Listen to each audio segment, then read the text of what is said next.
ఎవరైతే పార్టీ ప్రతినిధులుగా వివిధ నియోజకవర్గాల్లో పోటీ చేయబోతున్నారో వాళ్ళందరినీ కూడా ఈరోజు కేంద్ర కార్యాలయంలో ఆహ్వానించి బీఫామ్లు పవన్ కళ్యాణ్ గారి చేతుల మీదుగా అందించడం జరుగుతుంది.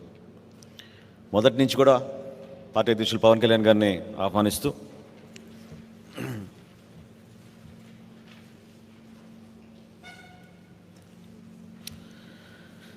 మొదటి నుంచి కూడా పవన్ కళ్యాణ్ గారు కోరింది ఒకటే, 100% స్ట్రైక్ రేట్ ఉండాలి.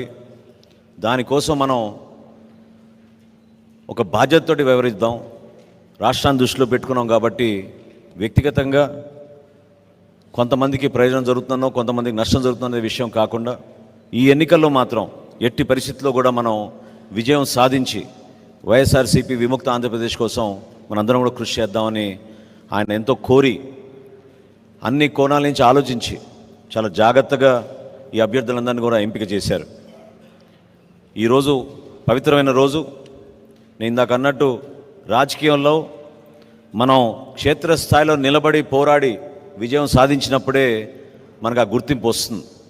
ప్రతి ఒక్కరు మీలో ఆ స్ఫూర్తిని చూపించాలని పవన్ కళ్యాణ్ గారు ఇచ్చిన ఈ బ్లెస్సింగ్స్ని ప్రజల్లోకి తీసుకెళ్ళి ప్రతి ఓటర్ని కూడా మన పార్టీ తరఫున అభ్యర్థించి దేనికోసం ఈ కూటమిని బలోపేతం చేయాలో, ఎందుకు మన కోసం ఓటేయాలో మీరు వివరించాల్సిన బాధ్యత మీ అందరిపైన ఉంటుంది.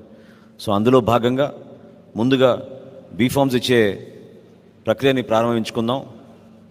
పోలవరం నియోజకవర్గం నుంచి చెర్రి బాలరాజు గారు.